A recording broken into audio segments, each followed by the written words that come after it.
puis dans vos fans de la naille, nous allons sur vos fans de l'homme. Nous allons lire dans les Écritures, dans les livres d'Apocalypse, au chapitre 1, dans les versets 18.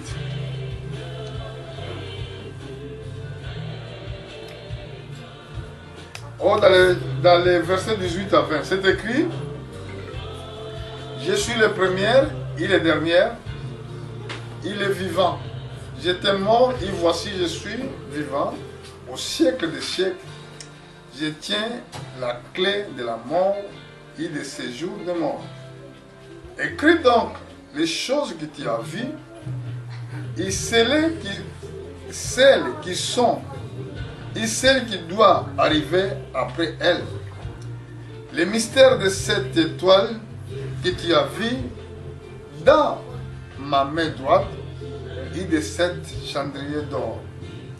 Les 7 étoiles sont les anges de cette église et les 7 chandeliers sont les 7 églises. Et que Dieu bénisse sa parole. Dieu bénisse sa parole. Amen. Asseyez-nous. Bon. nakoloba lelo na lingala epuis na kosangisanga français ndenge nzambe akokamba ngai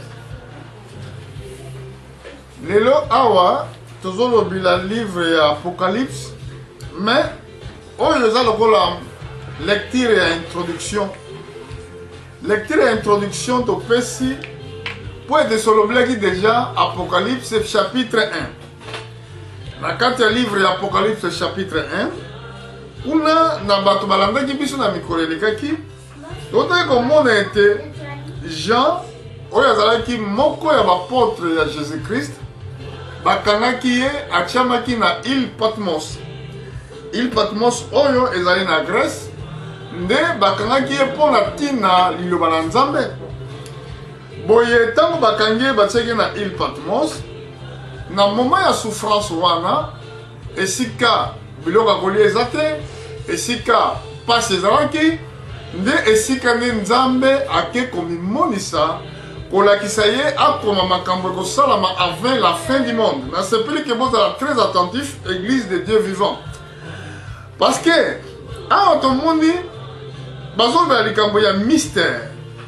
bongo mystère elingi koloba nini mystère elingi kolobaka likambo moko oyo ebombami oyo eza na connaissance ya bato te yango wana balobaki ke le mystère de cette église oyo ndeko molingami balecteur ya Bible partout dans le monde boyebi bien et que ntango bana Israël babimaki na Égypte Nzambe alobaki na Moïse asala chandelier d'or soki bokei na bandako na basinagoge ya bajuif bokomona bachandelier oyo batia wana eza kosymbolize nini remarke ke ezali 7 tige soki otali yango ebandili ezali na nzete moko bongo okomona nsima na mipanzi nyonso banzete ezali na banzete misatu na chaque côté sikoyo nalingi bocomprendre eloko moko okoremarke ke Nzambe ntango asalaki mokili asalaki yango na 6 jours na 7e jour Nzambe apemaki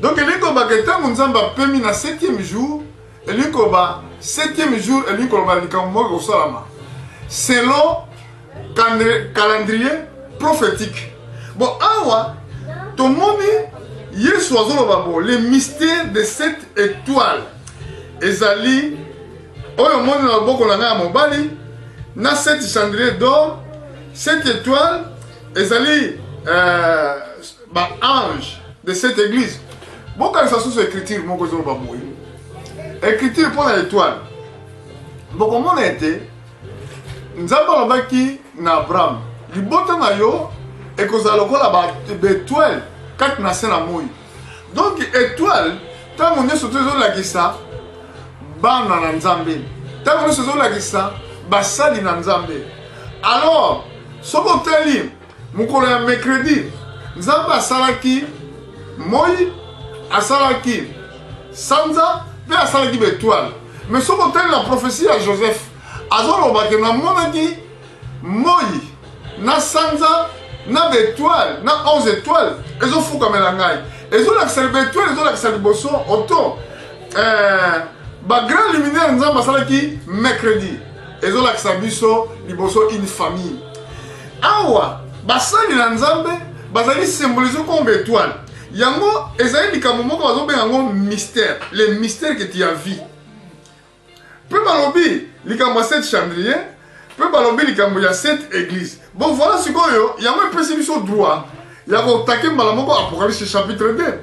Quand dans Apocalypse chapitre 2, tozali komona Yesu azoloba message ya liboso pour la première église. Frères et sœurs, eza maloba moko ya mutuya, eza makambo moko eza profond, esengeli ke otira attention na yo. Awa tokomi na chapitre 2 ya livre Apocalypse. Siko tobandi kotia chapitre 2. Mais chapitre 2, on peut-être que vous avez ce temps belé. Pour cette église quand même. Tu vas expliquer chaque mystère, il y avait église ou un. Mais avant d'expliquer chaque mystère, il y a église. Mais normalement, c'est ce que l'Ancien Testament. Dans l'Ancien Testament, tout le monde a été, les bombes à mini les akuna. Tout le monde a œuvre, il y a souverain sacrificateur. La Bible est le point. L'œuvre des souverains sacrificateurs. Tant que Israël a demandé en Égypte, Nzambe aponaki nani oyo akozala souverain sacrificateur. Aponaki Aaron. Tant aponi Aaron. Bongo aïsaki Aaron, alakisaki Moïse. Ayebisa ndenge Aaron akobanda kosala sacrifice pour le peuple. Donc il y a des bosso avant Aaron à sala sacrifice pour le peuple et sengelaki na ye aboma liboso ngombe. Ngombe oyo Aaron azali koboma ezaki pour la masumu na ye moko po ye moko pas azali dignité na masumu a famille na ye. Mais si malamo azao kamata makila wana azokende nango wapi. Nakanisi sena expliquant mbala mingi ndenge nini temple ya Jérusalem eza constitué. Na kati ya temple ya Jérusalem oyo bazako benga temple ya Salomon ezalaki construit en 3 parties pe ezolakisa lolenge moto azali. Première partie bazali kobenga yango parvis. Et deuxième partie, bazali kobenga yango lieu saint. Et troisième partie, ezali kobenga ma lieu très saint. Bon, na première partie, esika bato nyonso bazali kokende. Bon, na deuxième partie, ezali esika kaka ba sacrificateur bazali kosala ba sacrifice. Et na troisième partie, nde esika nde souverain sacrificateur. Là, on a bien le cause important, église. Parce que oyo komama nyonso na ntango ya kala eza ombre des choses à venir. Apôtre Paul azoloba boye. Avec tout ce qui est écrit d'avance et comment qui pour na biso, pour na comment il dit faire le kozo kimanga pour la donc là on prend la Bible le bito que nous tala ngo na mokanda na Romains chapitre 15. Bon to kozonga na biso na livre ya na livre Apocalypse. Toke na mokanda na Romain pona lo bandenge makomelobi. Po tozo sangisa nyonso mbala moko pona ko expliquer chapitre 2. Ezo bana biso pona Romain. Na chapitre 15.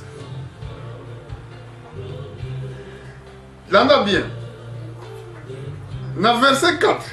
Bible le Bible. Or, tout ce qui est écrit d'avance était pour notre instruction, afin que par la patience et par la consolation qui donne les Écritures, nous possédions l'espérance. Donc, Moïse a commenté eza ombre des choses à venir. Bon, ce que tu as dans mon canal hébreu, tu as Yesu, apôtre Paul a commis sous son boyer. Dans chapitre 8,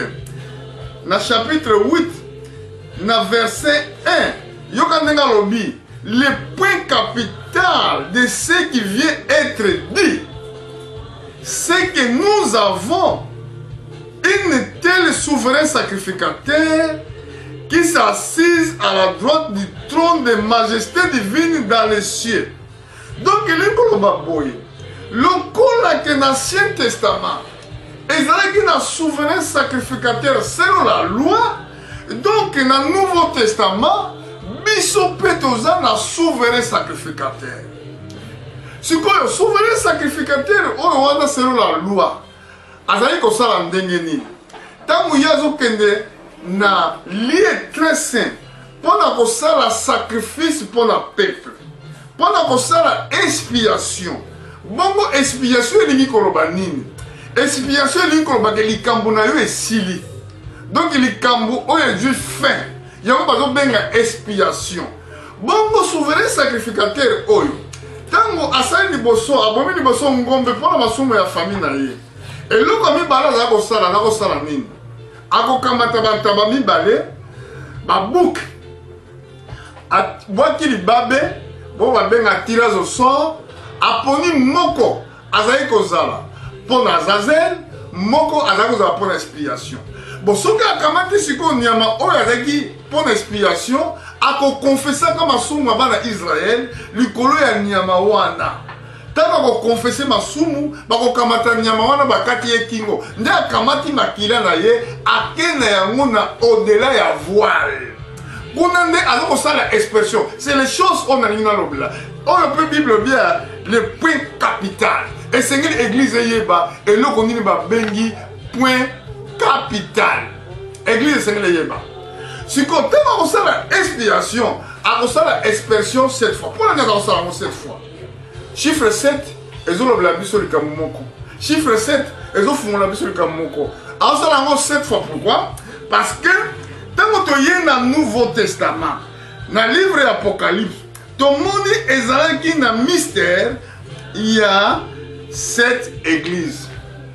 Ah, maintenant, tu as l'église d'Asie. Maintenant, tu es à monter. Il y a 7 périodes où il y a Yesu et ça les couverture. Donc, il est pendant cette période où il y a l'église sur la terre, sauf que cette période où est longue, trône ya Nzambe où ezali trône de la grâce, et kobongwa na kokoma trône de jugement. Lelo frère, oza na vie, mais ozoyeba te que la grâce de Dieu eza na likolo na yo. Ozosala mabe, ozovivre vie ya mabe, ozotambola ndenge olingi, okanisi kaka ke mokili ekokontinue kozala boye. Mais crois-moi que yo ozolanda ngai. Na mokili siko okutami yeba ke trône oyo bazobenga lelo trône ya grâce ekolongwa trône ya grâce ekokoma trône de jugement. Na Apocalypse kuna na chapitre 20 Bible bi ekokoma trône blanc. Yango wana ndeko molinga awa sikolo kwa teuti kotanga na Apocalypse chapitre 1 balakisi biso mystère. Bon sikoyo tobanda kotala sikoyo chaque mystère ya église banda toutes ces périodes-là. Alléluia. Amen. Bon, mais c'est plus vraiment de l'attentif. Alléluia. Amen. Yoga ndengi Bible dit, awa, tomoni âge ya liboso ya église. Nakate âge ya liboso ya église, tozo mona nani. Yoga ndengi Bible zoloba bo. C'est pourquoi na Apocalypse chapitre 1, pardon, vous dites ça dans le livre hébreu. Na Apocalypse chapitre 1, Bible, pardon, dans le chapitre 2, et le Bible écrit à l'ange de l'église d'Éphèse.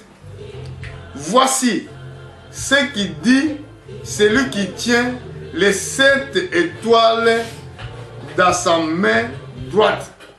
Celui qui marche au milieu de 7 chandeliers d'or. Donc, dans le chapitre 1, Batu balanda ki biso, to expliquer que Jean monaki mutu moko azalo ko la fils de l'homme o azalo ko marcher na kati ya 7 chandeliers d'or. Donc il ko bake azalo ko marcher sur chaque période ya église. Pour makambo e koma makala et c'est là que église attend de la fin et ça la compréhension, il y a ko comprendre ba mystère divin. Et dans la compréhension, il y a qu'à comprendre ma bombe à en Zambie. Si on dit que les amis dans l'église, tout le monde a dit que sanction nini, fils de l'homme, dans l'image de Jésus-Christ, a sanctionné l'église à Éphèse. Abi, je connais tes œuvres, ton travail et ta persévérance, je sais que tu peux supporter les méchants, que tu les as approuvés, ceux qui se disent apôtres et que ne le sont pas, et que tu les as trouvés menteurs. Awa, azo pesa liboso honneur, azo ko honorer église oyo, ezaki na connaissance ya koyeba Nzambe, pe ya koyeba Yesu, pe azali ko pesa bango susu longonya, po ete ba yebaki ba méchant, ba yebaki pe ba o baza ba faux apôtre. Omoni ke ba faux apôtre, lelo ezana ba ba metumisa ko lekana ba média. On a critiqué Basakola Lukuta. Basakola Lukuta, Babandi le loté. Basakola Lukuta, Bazagi même l'Ancien Testament. Sur le temps, dans Jérémie chapitre 14. Au moment où Nzamba Zolo Bagena Tindi Bangote. Maintenant, il y a d'autres Tinda Basakola Lukuta dans l'église. Et ça, diable, mais pourquoi? Parce que le diable a yebi gloire ni ne bomba mi pona yo. A yebi ango. Satan a yebi sikani na utaki. Alors, Azana Zoua Makasi, alingite yo, ozale sika wana. Parce que promesse yango ezawana. Na mutu oyandimi. Oyandimi ni lo balanzambe, akobika, pe azana bomo na seko. Bomo na seko, e pesami, bona mutu nyonso tute. Bomo na seko, e pesami ke kana ba oyo, bazali kondima. Bomo satana yebi yango. Mais pour troubler yo. Parce que la Bible dit, sans la foi, c'est impossible aux agréer. Alors, pour agréer, et c'est un dima. Mais pour dima, et c'est un yoka. Mais ce qu'il y a faux parole, on doit fouetter. Ce qu'il y a maloba lukuta, autant la moutunzamba pas qualité, l'obi que ça musika. Parce que une fois que Satan a dit que ce qu'il y a comme un songe, c'est que vous avez un Yangwana awa église ya Éphèse, ba yebaki ba faux prophète, ba faux apôtre. Et comment il sous boy? Dans verset 3, que tu as de la persévérance, que tu as souffert à cause de mon nom et que tu n'as point laissé. Ah, église de Tamboulani Malam ou Penza. Dans verset 4, babi. Mais ce que j'ai contre toi, c'est que tu as abandonné ton premier amour. Si tu as malgré que bazaki na louange, malgré que kola netolaki bango, malgré que kola sont reconnaître chaque œuvre à l'église, mais les cambo ezaki makasi, les cambo ezaki troublant, et ezalaki que amour bazako sala nzambe liboso batiki. Si ko mutu so azo bakinga na lembi na kende sous église te. Mutu so alobi ke kalanaki mondimi solo mesiko makambo eleki mingi na tiki nanga. Mais lokola yo tiki likambo yo tiki kosalela wana oza kosala ozosala susu te nde likambo nde ezali komi ngambo epai na yo koloba teke lokola nzambe ayebaki malamu na oyo ya liboso lokola nzambe ayebaki esaleli no ya liboso ndenge oyo ezosala sikoyo nde azosepela nango jamais yango alobi ke nayebi me likambo moko naza nango contre toi sikoyo bolingo oyo ozalaki nango liboso ya kosalela nzambe otie wapi makanisi ozalaki nango liboso ya malamu mpona mosala na nzambe otie yango wapi nde yoka ndenge alobi na verset 5 alobi souviens-toi donc où tu es tombé. Donc avant motu nyonso tu atika kozala na bolingo kolanda nkolo fo ezala na likambo moko ezopekisa yo fo ezala na likambo moko oyo ye avivaki na vie oyo ezalaki difficile na vie na ye nde yango elongoli ye posa wana ya kokangama kosalela nzambe yoka likambo azoloba alobi okanisa esika okwete parce que avant oyaka ate kosenga moto limbisanga bolimbisa eza bien mais bolimbisa oyo ozosenga soki ke oreconnaître te esika mbebe ezalaki eza bolimbisa moko eza vain na bacouple na bafamille eloko esalaka mpasi nde yango une fois ke boza na mwa problème na ndako boza na mitungisi na ndako sikoyo mutu na mutu fo yeba esika nini faute ezokota mpo bongisa esika wana soki nano oyebi te esika oyo faute mabe eyelaki mpo ndako ekoma na problème. C'est là qui se pose le problème. Baminga mona ye limbisanga. Osengi bo limbisanga. C'est bon. Mais est-ce qu'on comprend pourquoi on senga pardon? Parce que aucun pardon to ko zonga na likola lolemo limbisanga. Pardon yo surtout avant eza efficace. Et sengeli yo o comprendre ce qui n'est na finga ki mutu. Ce qui na lobaki mabe na mutu. Na koloba likambo na sala ki frère nangai ezaki mabe. Likambo on alobaki esika ndeko ezaki mabe. Sœur na beti sa ki olibaku olibisanga. Donc pardon ezali une regret profond. Moto akanisi iya mileli. Siko awa église oyo batika ki bolingo na bango liboso. C'est que ezaki na cause. Yango kola zo bala bango souviens-toi où tu es tombé. Donc il faut qu'on kanisa nanu esika oyo yo osili kokweya. Alors, Alabisus, répands-toi et pratique tes premières œuvres.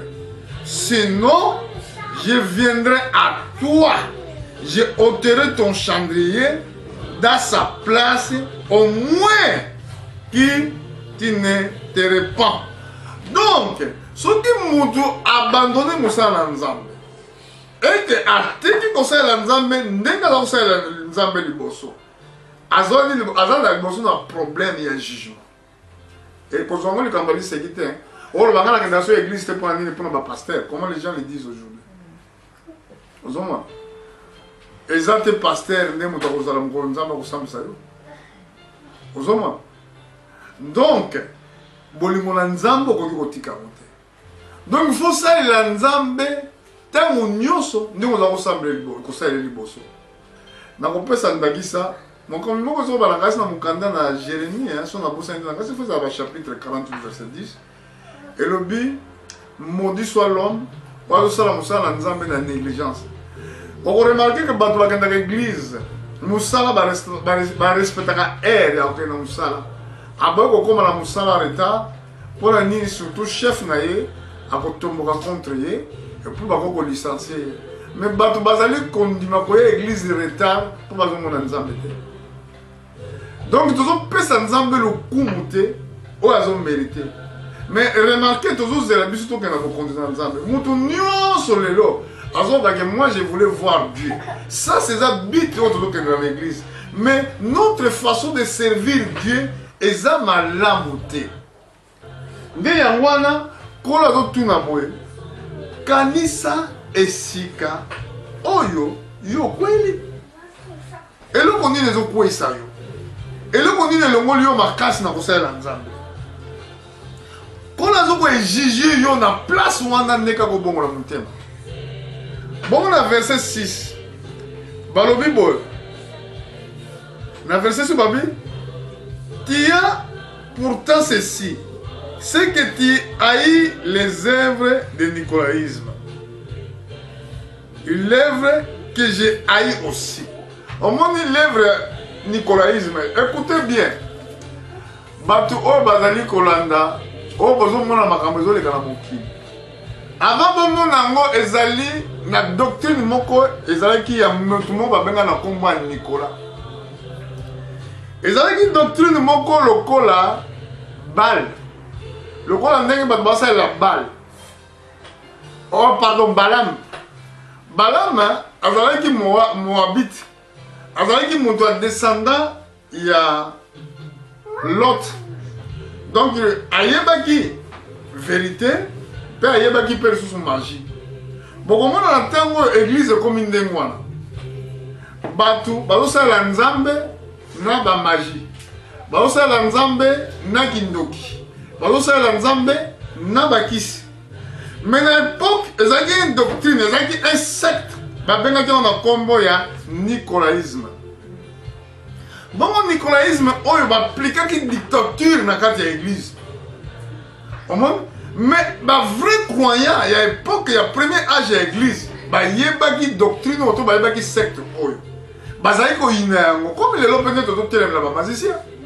Et c'est normal, au monde, mouton nzamba sa ine lilingi na ye komona mutu azo marcher sur likolo na ye koloba ete aza na puissance ya nzambe pona ko bikisa bat fo marcher likolo bat pona ko bikisa bat nzambe fo akomisa bato lokolo bambwa bangulu balandaka ye sima. Mais écoutez frère, soki oyebi makomi okokozala jamais confondu parce que Bible lobi boye bokende na mokili mobimba kote ya sango malamu na mutu nyonso bongo mutu nani akondima yango akozwa libatisi akobika kasi mutu nani azoboya kondima sango malamu akosambisama babitala bilembo ekozala na bango bakondima bakobimisa milimo mabe na kombo na ngai. Alors soki tozomona bazakte oyo misala oyo awa na Bible na Apocalypse ezalaki na premier âge de l'église déjà esprit ya nicolaïsme oyo ezalaki lokola esprit ya époque ya Balaam akenda komodire peuple ya Nzambe. Esprit oyo eza mpona kobikisa église te mais eza mpona combattre l'église. Alors kolo alobi oyebaki misala na bango oyinaki misala na bango ndenge mpe nga mpe nazali koyina yango. Bongo tokiti na verset 7 babi que celui qui a des oreilles attend ce que l'Esprit dit aux églises. À celui qui vaincra, je le donnerai à manger dans l'arbre de vie et qui est dans le paradis de Dieu. Donc, ce qui est longi, na mokili, ce qui est longi tant que vous êtes croyants, ce qui est persévéré, parce que mon tour va déjà, où il a tombé. Donc à longité tant balabine regarde kanisa siko kwei mutu no surtout adako sala nzambe bon artiki devant Dieu aux hommes mutu mo za rétrogradé na kopesa bino ndakisa omoni Abraham tant nzambe alobaki na quitter ton pays kende na mboka onga na kolakisa yo boye Abraham akitaki mboka wana atendaki na mboka nzambe alakisaki. Mais problème ezalaki na Abraham tango yaki na mboka wana o nzambe alagisaki nzala yaki na pays. Problème il faut ezalaka na la vie ya bakroyant likambo kokozanga te na vie na yo mon frère.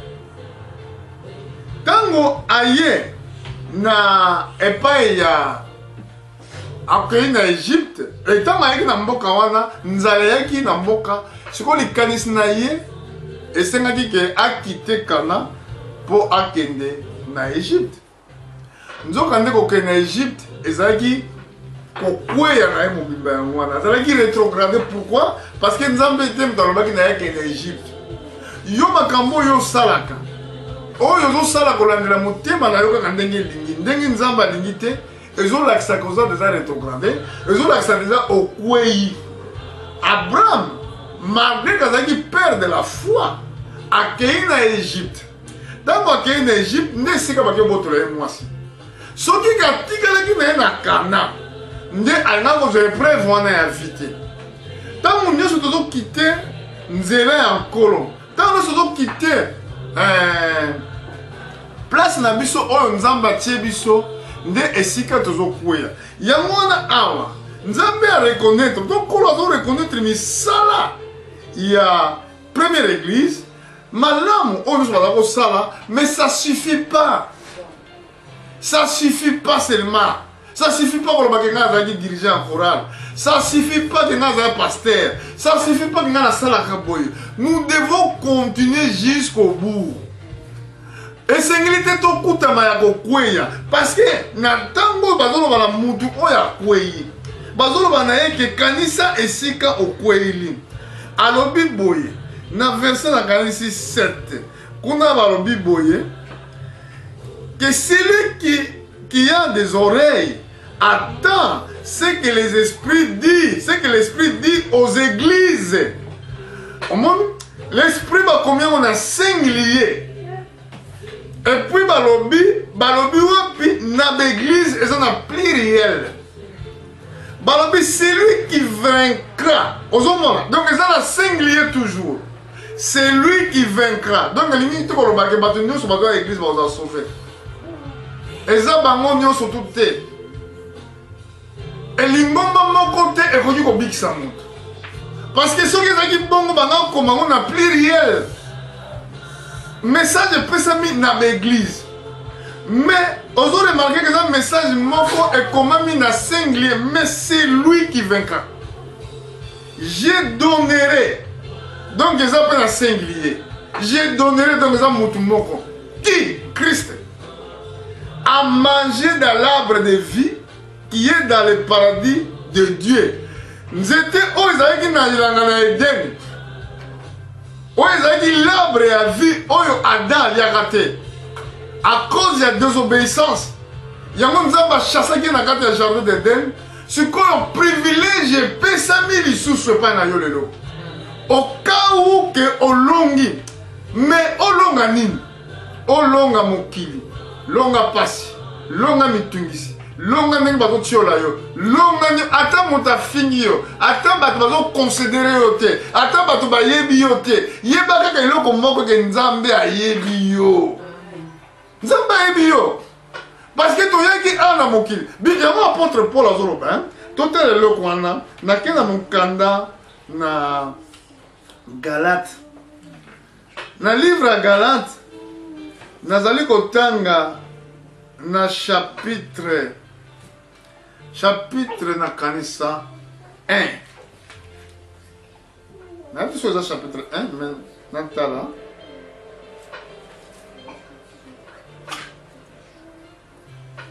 Na chapitre 1 à verset 10. Yoganegi Bible lobi. Et maintenant, et c'est la faveur des hommes que je désire, ou cela de Dieu. Et ce que je cherche à plaire aux hommes, si je plaisais encore des hommes, je ne serais pas serviteur de Christ. Alors, ceux qui ont ça, ils ont ensemble pour battre se prendre. Pour battre mon ayo goza mutumoko malamu. Pour battre mon ayo kende kwa le bakana se. Et que hypocrisie comme mikat na yo, aucun enfer. Litomba ni nozana moye sur le baki au gagner battu sur la bête la bonne maboko. Battu sur le baki goza mutumalamu, ceux qui nzamba yebi no yote. Ah, il y a un apôtre Paul Orbi. Et maintenant, c'est les faveurs des hommes que je désire, oh c'est là de Dieu. Si que je cherchais à plaire aux hommes, si je plaisais encore des hommes, je ne serais pas serviteur de Christ. Pour la serviteur de Christ, et c'est une se plaisir à battre. Les loups pour la se plaisir à battre, on va salir la dénomination. Pour la se plaisir à battre, salir l'église. Tout ça, on va vérité la parole de Dieu pour la battre. Tout ça, on côté la vérité pour tout la battre. Non. On va se plaisir à battre. Parce qu'il est sali, nous avons dans mon canal l'Apocalypse et comment il a singulier. Donc, et ça la moutounion sur tout est, chrétien qui part à l'église dans vos sauver. Il y a pourquoi ils ont focalisé tant toujours à critiquer dans internet. Tika, et comment maintenant parabole, il y a blé na livré et que Moukola et l'angalon qui blé dans boutu ennemi et colon a livré et que nous se maintenant qu'on ensemble peut livrer et bandi qu'on linga blé. Bon temps maintenant qu'on linga blé, si malango et mon était singlé qui va longola livré bon et qu'on a blé te bongo kola le mec qui bon non bon tika nous se qu'on ensemble. Pour ceux qui vont longoler livré avant le temps et qu'on longola peine à blé. Donc elle est kolomba. Mbala mingi na kati ya ndako na biso na kati ya ba famille na biso tozali na ba blé pe na ba livrer mbamso na mosala mais yo esengelo yika mpiko tina suka parce que mokolo wana koloka mta yebi yango tango trône ya nzambe tokokoma kuna po tozo expliquer ka livre Apocalypse lelo tozo expliquer premier âge ya église dimanche prochain toko expliquer deuxième âge ya église. Donc, bateau nyonso bazali kosala bino mabe baoyo bazonyokola bino yeba kaka trône na nzambe ekolongwa mokolo wana trône ya grâce ekokoma trône ya jugement. Alors yika mpiko ndeko na ngai koabandone mosala ya nzambe te mpo na ntina bato koabandone mosala ya nzambe te parceke wana kuna asalaki boye soki asali likambo ya mabe tika ye na nzambe na yo yo continue liboso continue kokima mbangu ndenge apôtre Paul alobi. Apôtre Paul nini azoloba nini alobi tala lokola bato bakimaka na stade mpona kokima na manière moko ezali convenable okoki kotalaka te moto bazo kokima na ye mbango elongo. Donc bato bakimaka mbango bayeba kotalaka nani oyo aganye ntango bakomi na ligne ya suka. Vous me suivez?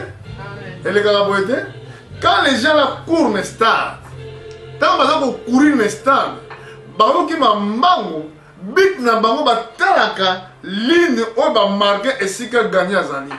Alors yango Bible bi celui qui vaincra. En tout cas dans la ligne à vaincre. On vaincre nini? On vaincre le monde. On vaincre mokili. Tango balobi monde lingo babato bana mokili. Po mokili ekolingaka bino mokolo moko te.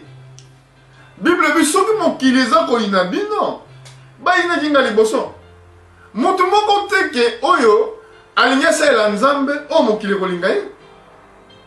Bakokritike yo bakoloba mabe likolo na yo me yo lokolo oyebi kosalelaka nzambe ozokontinue okende liboso. Nayebi ke nazalaki na mosala eza na motu moko nakoloba yango nakobomba te alobi na ngai je peux regarder noir dans le noir. Donc nga lokola na moto mwindu lokola nakutamaki na pièce abi eske nakomona noir na kati ya noir soki ezalaki yo oyo nga kopeta libaku onga kosilika nga natali na seki epuis nayebisi ye omoni ngai na yo oza noir nga aza noir yo oza blanc mais biso nyonso tu tozaka na finalité moko kaka. Donc ezala yo oza mondele na nga naza noir biso mibale tokoza un jour na cimetière. Alors noir ni mondele na yo kopesa yo litomba te okoganye te mpo oza mondele nga mpe nakoganye te mpo naza noir.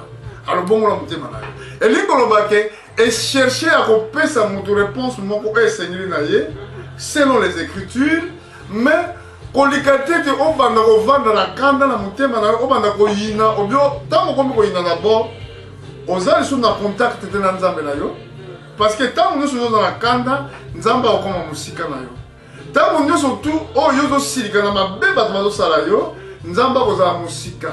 Alors Bible lobi bénissez ceux qui vous persécutent. Alors mutu oyo azo ko persécuter yo le baki kolo ayebi te limbisa ye.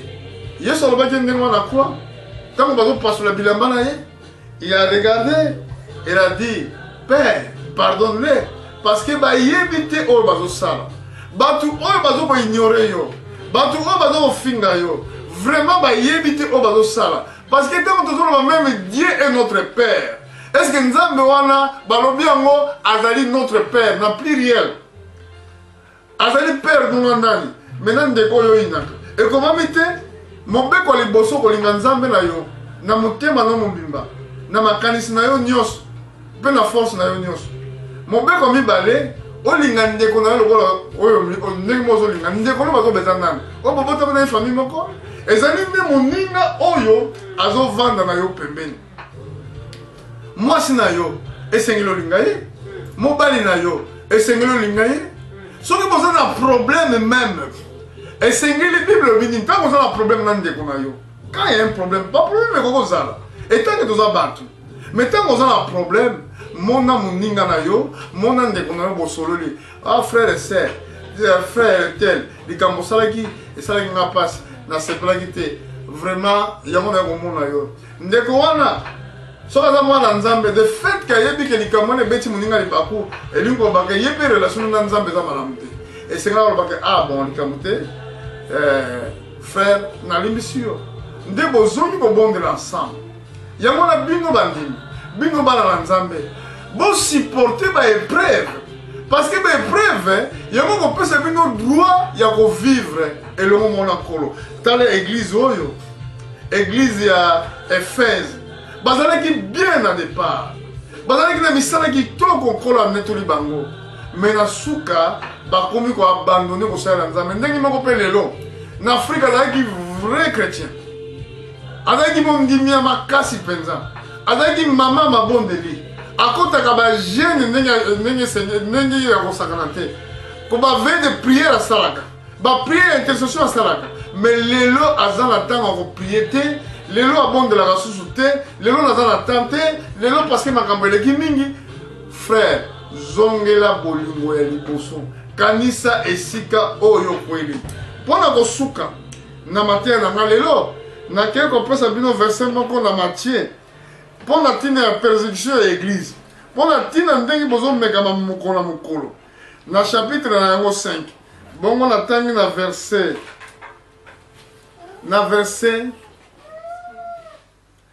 verset 10 balobi heureux ceux qui sont persécutés pour la justice car le royaume des cieux est à eux balobi omoni ke soki bazo persécuter bino pour la justice etant que yo oza croya et que oyeki mpi kokwei te me bokontina nzambe eza mpona yo bakomi lisusu boye heureux serez-vous lorsque on vous outragera qu'on vous persécutera et qu'on dira faussement de vous toutes sortes de mal à cause de moi.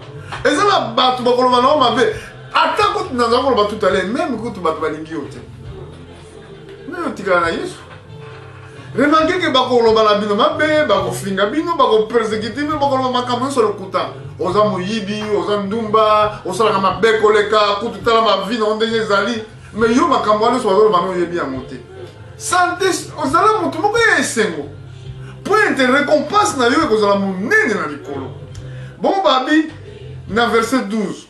Babu réjouissez-vous et soyez dans l'allégresse parce que votre récompense sera grande dans les cieux quand c'est ainsi qu'on a persécuté les prophètes qui ont